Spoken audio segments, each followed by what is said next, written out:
देखिए, सियासी पार्टी हैं हम और सियासत ही करने आए हैं। सियासी पार्टी तो कभी घर नहीं बैठती और सियासत का दस्तूर है कि यहाँ से सियासत जो है सदन में की जाए, संसद में की जाए।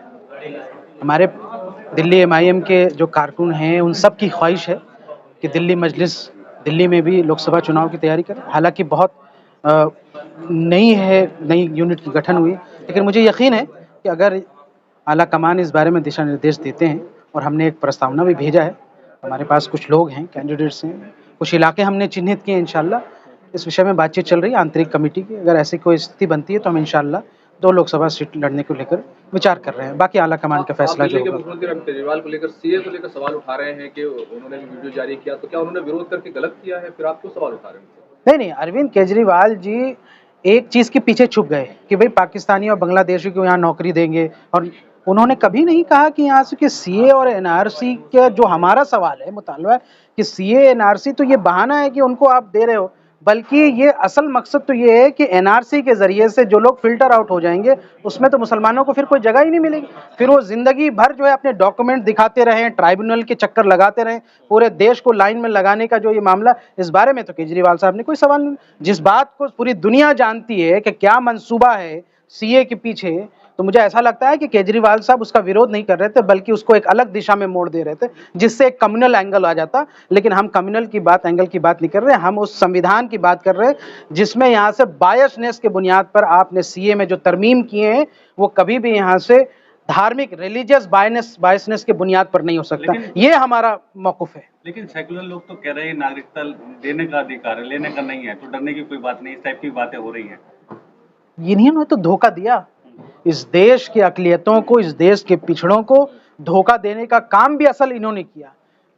जो हमारा वोट लेता है, सवाल तो हम उससे पूछेंगे पहले कि आपने हमारी वोट की कीमत क्या लगाई? क्या आपने हमारी वोट की कीमत ये लगाई है कि आप कठुआ रेप कांड के जो आसिफा के उस बलात्कारियों के समर्थन में जो खड़ा हुआ था नेता, उसको आप सेकुलर पार्टी में ले लिए, गलबैयां कर दिए आप।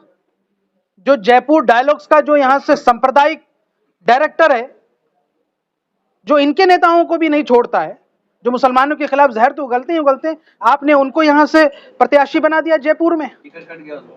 और अरे भाई, तो क्या यहां से उससे गलती माफ हो जाएगी? गलती माफ हो जाएगी? आप किसको क्या दिखाना चाहते हैं? हमारे मुसलमानों का वोट लेकर के, अक़लियतों का वोट लेने के बाद आप भाजपा में शामिल हो जाते हैं। पूरे देश भर में ये स्थिति नहीं देखते आप, तो ये कौन जवाब देगा? इसलिए अब धोखा देने वाली सियासत अब खत्म हो गई।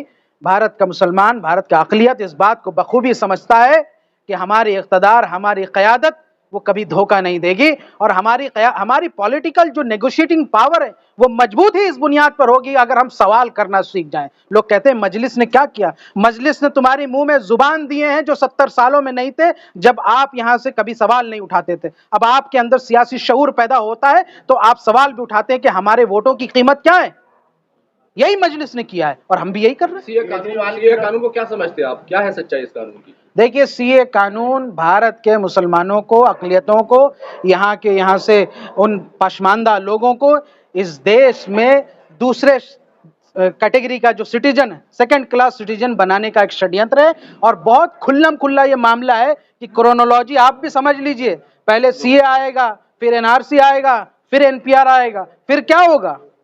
फिर ये लोग डॉक्यूमेंट्स लगाते आप पूछिए ना, सीमांचल में हमारे हर साल बाढ़ आ जाता है, डॉक्यूमेंट्स बह जाते हैं, सारी चीजें बह जाती। आपका आधार कार्ड कहां सिटीजनशिप की यहां से प्रूफ? आप पीछे मुड़ के देखिए, उसमें बैक करके देखिए, this is not the proof of your citizenship. Aadhaar card अगर प्रूफ नहीं है तो क्या है प्रूफ आपके पास? 1971 के बाद जो लोग यहाँ पैदा हुए उनका क्या होगा? तो ये बहुत ही जरूरी सवाल है, टेक्निकल सवाल है। इसलिए मैं शुक्रगुजार हूं हमारी मजलिस ने, यहाँ से बैरिस्टर असदुद्दीन ओवैसी साहब ने सीए के खिलाफ जो यहाँ से सुप्रीम कोर्ट में पिटीशन डाला है, ये बहुत बड़ा कदम है और बहुत आएंगे। दिल्ली मजलिस भी इस बारे में यहाँ से आगे बढ़ रही है और हम भी यहाँ से इस दिशा में आगे बढ़ रहे हैं। और सीए के खिलाफ जो हमारी मुखालफत शाहीन बाग आंदोलन के जमाने में थी, वो आज भी है और आगे भी जारी रहेगी, इसमें कोई तरमीम नहीं होगा। रेड माइनर्स वकील हसन के लिए ऐलान किया है आपने, एमआईएम क्या करेगी? हम उनके घर के लिए व्यवस्था कर रहे हैं इंशाल्लाह, और हमारी बातचीत लगातार उस इलाके में जो हमारे नुमाइंदे हैं, सरताज सैफी साहब और सारे लोग, उनसे बातचीत भी कर रहे हैं। उन्होंने सीधा सीधा कहा कि हमारे साथ धोखा हुआ है, जो लोग वादा करके गए थे वो उन्होंने इल्ज़ाम लगाया कि उनका वादा पूरा नहीं हुआ है, और लोकसभा चुनाव आते ही यहाँ से अब तो मुद्दा ही हवा हो गया। तो हम इस मुद्दे को यहाँ से कमजोर नहीं होने देंगे। जो हमारा देश का हीरो है, अगर उसके साथ कोई धोखा करेगा, चाहे वो मनोज तिवारी हो, भारतीय जनता पार्टी हो, वो कोई भी हो, हम उस धोखा को यहाँ से कभी भी स्वीकार नहीं करेंगे। और हमारा अपनी तरफ से एक बात तो तय है कि हम इसको एक राजनीतिक मुद्दा भी बनाएंगे और वकील हसन की मदद भी करेंगे, और इंशाल्लाह आप देखिएगा वो जल्द से जल्द मजलिस में भी आएंगे इंशाल्लाह। सब जो पुराना कैडर है MIM का, क्या उसको कैसे वापस लाएंगे आप? केजरीवाल की रिहाई की मांग करेंगे आप?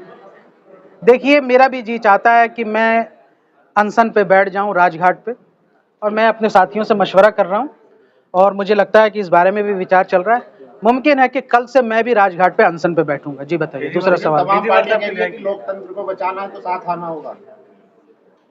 देखिए, किसको साथ आप बोलते हैं, कैसा साथ? इस दिल्ली के अंदर ही, क्योंकि मैं दिल्ली प्रदेश MIM का सदर हूं, अपने तमाम हमारे यहाँ मजलिस के जिम्मेदार हैं, इनके सामने एक बात कह रहा हूं कि दिल्ली में कई विधानसभा क्षेत्र ऐसे हैं जिसमें 40% से ज्यादा मुसलमानों की आबादी है, जो लोकसभा में भी कन्वर्ट हो रहे हैं। चांदनी चौक लोकसभा, नॉर्थ ईस्ट दिल्ली का 34% मुस्लिम आबादी है। पूरे 7 के 7 सीटों में इंडिया अलायंस को कोई एक भी मुस्लिम चेहरा नहीं मिला लोकसभा के लिए, और आप कहते हैं कि यहाँ से कि इनको हम साथ लेके, आप कैसा साथ? अगर हमारी यहाँ से आपने सियासी नुमाइंदगी को कमजोर करने का काम किया है। ये हमारे वोट तो लेना चाहते हैं, लेकिन हमें यहाँ से चाहते हैं कि हम सिर्फ एक वोटर बन के रह जाएं, बल्कि हमें मुसलमानों को तो वोट लेने वाला बनना चाहिए। अब हम वोट लेने वाले बनेंगे और ये वोट देने वाले बनेंगे। ये हमारा वोट लेते हैं और यहाँ से हमें लीडरशिप नहीं देना चाहते। मजलिस यही तो कर रही है। दिल्ली के अंदर भी मजलिस इसी सियासत को आगे बढ़ाएगी कि जो हमारा वोट ले रहा है वो लीडरशिप भी हमें देगा। अगर हम लीडरशिप पोजीशन पे नहीं है, हम उस नेगोशिएटिंग पावर पे नहीं है, तो फिर हमसे ज्यादा दीनहीन सियासी तौर पर कोई नहीं है। दिल्ली दंगों का विरोध तो केजरीवाल ने किया था, आप फिर भी उनका विरोध कर रहे हैं। कैसा विरोध? अनशन किया था, उन्होंने आवाज उठाई। किस बात का विरोध? दिल्ली के मुख्यमंत्री की जिम्मेदारी होती है कि यहाँ से कि जब दंगा हो रहा हो तो उस इलाके में जा करके, वो दिल्ली के CM थे, इतनी पावर तो उनके पास थी कि वो अपने 70 के 70 विधायक लेकर के एक परेड कर लेते तो इतना बड़ा शानिया ना होता। चुप रह गए।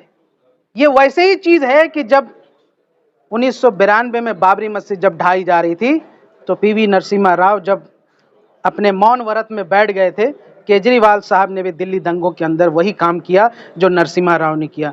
जो जिस अंदाज में मुसलमान नरसिम्हा राव को याद करता है, हम भी केजरीवाल साहब को इसी तरीके से याद करेंगे। पार्टी पे तो इल्जाम लगता रहता है कि आप लोग सिर्फ वोट काटने के लिए अपना कैंडिडेट बीजेपी को मदद करने के लिए। कितनी सीट लड़ी हमने? दो लोकसभा सीटें लड़ी, 3 लोकसभा सीटें लड़ी, बाकी 500 से ज्यादा सीटों पे तो हमने नहीं लड़ाई लड़ी। वहां पे अगर कांग्रेस हार गई, वहां पे सेकुलर पार्टियां हार गई, तो हमारी जिम्मेदारी है, हम जिम्मेदार हैं क्या? सिर्फ मुसलमान जिम्मेदार होगा? कौन जिम्मेदार होगा? आप नहीं लड़ सकते हैं चुनाव, आप उनका मुकाबला नहीं कर सकते हैं, आपके लोग भाग जाते हैं।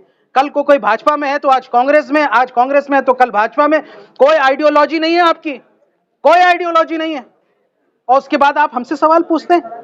हमने तो यहां से आपको घुटनों पे लाके खड़ा कर दिया। कम से कम मजलिस की वजह से इन नाम नेहाद सेकुलर पार्टियों के अंदर डर तो पैदा होता है, और ये बना रहना चाहिए।